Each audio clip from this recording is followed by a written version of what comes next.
For more analysis on the situation before us, welcome back to the channel now. Benjamin Anthony, the CEO of the Miryam Institute. Thanks for being with us here. Look, a lot of discussion right now about just what's about to happen. From your take, is it realistic to expect Iran to be deterred, as that word getting thrown around a lot, from attacking Israel? Well, first of all, thank you very much for having me back. And I want to take a moment out of what you probably scheduled for this program to express my profound thanks to you as a citizen of the State of Israel for your service inside the Gaza Strip in the course of this war. Thank you very much for all that you've done and that you've continued to do, and those who served alongside you. It's worthy of great credit and great praise. In terms of Iran, I don't think that anybody knows, but I can tell you as one citizen in Israel, as somebody who has seen the force buildup of the terror army of Hezbollah in the southern part of Lebanon over the years, I profoundly disagree with the sound bites that we just played, including that of Matthew Miller, spokesperson for the US State Department, where he urges all parties not to escalate.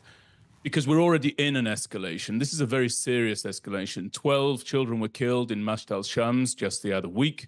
We also have 60 to 80,000 of our civilians who have been evacuated, essentially are refugees in their own homeland in other parts of Israel, living in single-room accommodation as whole families. And we have Iran, the patron of Hezbollah, threatening to launch an attack against Israel, targeting Israeli citizens, and Hezbollah doing the very same. So I say we're in an escalation, and I think Israel should hearken back to its own very proud history and launch the preemptive attack on Hezbollah's capabilities inside southern Lebanon that, frankly, it should have done back on October the 7th or 8th when Hezbollah, of its own volition, joined this fray. And I think that we should downgrade those capabilities very, very severely with great determination at our initiation. And yes, I absolutely think that we are more than justified to undertake continued strikes inside Iran, against the regime inside Tehran, against Iran's nuclear weapons facilities. Because remember, everybody should keep in mind, it was Iran who broke the rules of this macabre game. Iran launched 300 munitions to Israel's sovereign territory by way of a kinetic attack. It cannot stand. This situation cannot stand. And my final point, we cannot have an overlaying of the analysis paralysis that has been begotten by way of the Iron Dome intercept system, aerial defense system on our border with the Gaza Strip, onto the larger playing field of our interactions with Iran. For too many years, we said that we could not be hit from the air effectively by Hamas, and for too many years, we didn't take determined action against Hamas. Now we're seeing the same malady, the same misguided mindset setting into the defense establishment, where we are saying Iran could not hit us by way of that 300 munition-strong attack. Therefore, we don't need to strike back with all necessary vigor. I disagree with that. Our enemies are not static, and we must take the initiative to them. Benjamin, I believe a lot has to do with the U.S. right now, the administration's position on affairs in the region. How do you, the latest warnings from the U.S., and I would love to get your take on this. How do you describe the U.S. position, saying don't launch essentially any quote-unquote major attacks? Does that allow for a minor attack, let's say?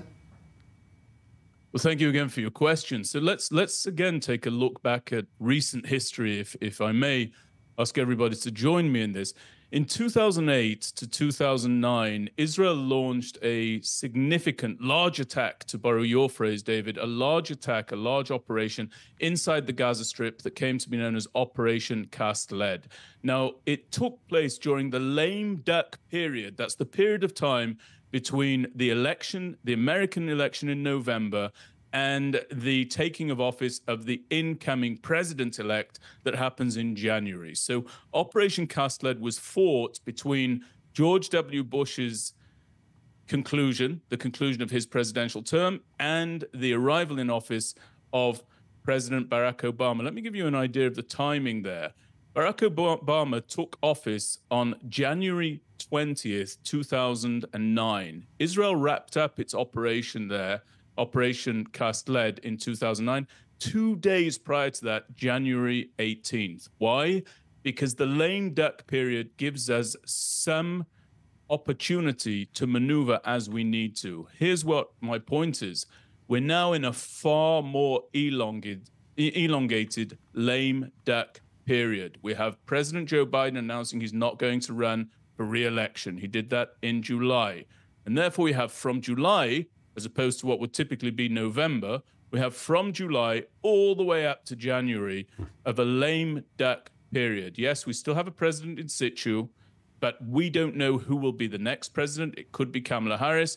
It could be Donald Trump. Israel must capitalize on that and launch the efforts for its own security that it has so long needed to do so while we have that window for maneuver.